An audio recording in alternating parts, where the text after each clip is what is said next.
last time I showed you how to do the stutter effect on my U's project, and now I'm going to show you the importance of EQing a beat. The examples I'm using is from Shad's album.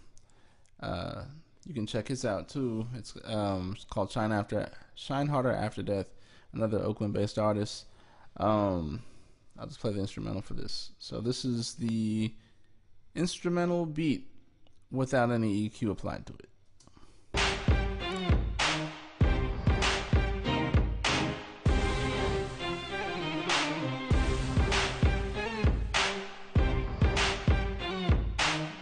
Fast forward to the hook.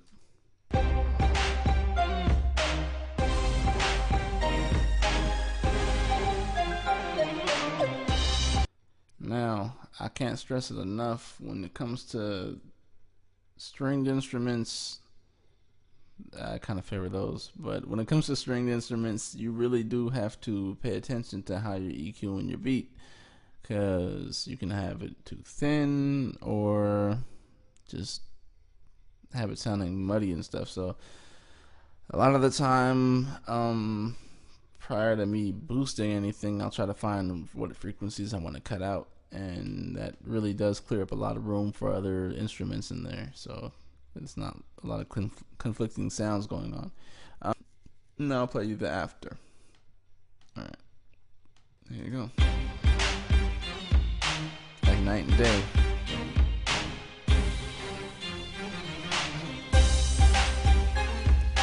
The before.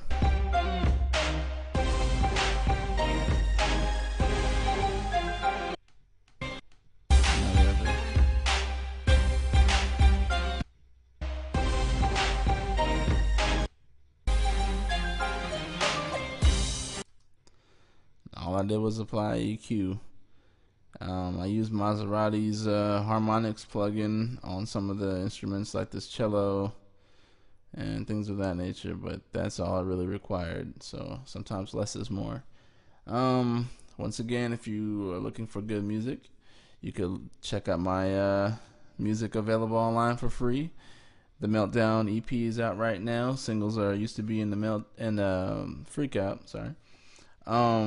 That's on the Meltdown album, along with other unreleased materials, and exclusively for you guys is the Baby Jones EP for free, which is available now also. You can also check out Shad as well as Maua's project. They are also a part of Bump Records, so you can check out them. Some very talented youth. Both their projects are free for everybody, so check them out. Alright, next time.